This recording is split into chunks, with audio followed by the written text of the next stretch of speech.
I was at the Antiques Roadshow in Fort Worth in 2016. The most amazing piece showed up at my table. It was my father's great aunt's sculpture, and when she died, it came to my grandmother, and when my grandmother died, it came to my father, and he has since given it to me. And you know the artist? Rodin. Auguste Rodin. Auguste Rodin. I didn't want to mess up his name. But Right, and you know the title? It's Eternal Spring. I see lots of sculpture by Rodin and artists like Remington at every roadshow. They're all fakes and reproductions. When I first saw this one, I was skeptical about whether or not it was an authentic period piece. It took me a while to get my bearings and convince myself of the fact that, you know what?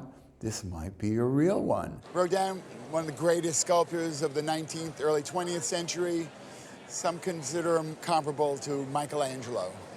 He was born in 1840. He actually moved the focus of sculpture onto actual people, trying to capture real emotions of people.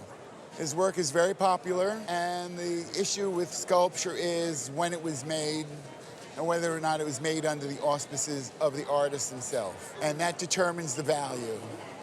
Artists produced editions of these bronzes. He cast them as they were made, and he licensed the foundry to produce these pieces. So you can see here, it's actually signed Rodin. On the side here, it's signed F. Barbedien Fondeur, Ferdinand Barbedien, the foundry. And this was a leading foundry in France at this time. Rodin died in 1918. So we know that the ones produced in this period by Barbedien were done under the auspices of the artist himself. He had personal control over the way they were made, the way they were cast, and the way they were finished, the way they were patinated. And this is very important when you're dealing with sculpture, to know that the artist actually had his hand in overseeing this. There's so many reproductions and fakes of his work that in order to sell one, you need a certification from a group called the Committee Auguste Rodin. My feeling is that it is an authentic period one, done somewhere between 1880 and 1917 or 1918, right? During his lifetime or very shortly thereafter. In June of this year, 2016, in London, one brought $450,000. Wow. Wow. Wow. $450,000. That is amazing. At auction, an estimate on this would be in that $400,000 to $500,000 range. Wow. I got to get the heck out of Dodge here. How am I going to? Wow. We have protection for you. Oh, thank you. That is incredible. If it turns out not to be an authentic, authorized casting, it could be worth $5,000, maybe even $10,000 wow. at auction. You've probably come in with the only authentic Rodin bronze ever to come into the show. Wow. That's amazing. It really is.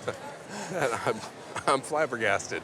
Before the show was aired, I got a note from the owner, and he told me that he was going to have a party to watch the Roadshow.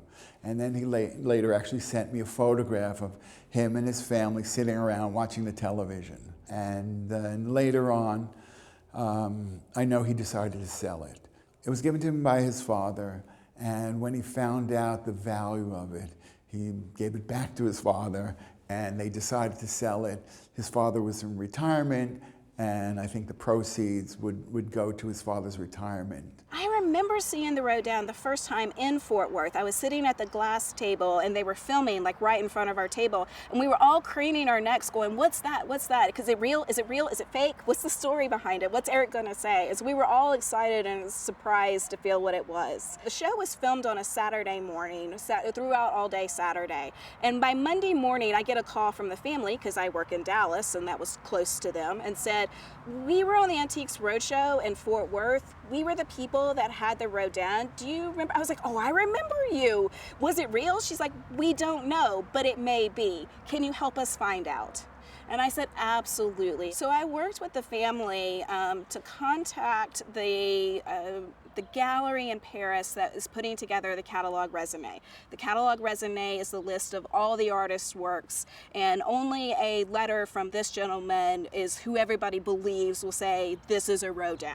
It had to be photographed. It had to be measured to the 100th of a centimeter to exact same size. Every marking had to be photographed. Everything had to be done and paid in advance, of course, too, for his fee. And then we set up an appointment for him to see the piece in New York. He spent, probably a couple of hours with it, looking over inspecting every piece of it, going back and forth. And the whole time we're like, can you give us a thumbs up, thumbs down? Can you give us more information? And he wasn't quite, but he just had like a little smirk and a nice little smile. So we felt really comfortable coming out of that. It was a couple of weeks later that he contacted us with his letter, with his official findings. Yes, it was authentic. It was a Rodin. It's from the second state, third reduction, and there's probably about 80 to 83 known casts that were made.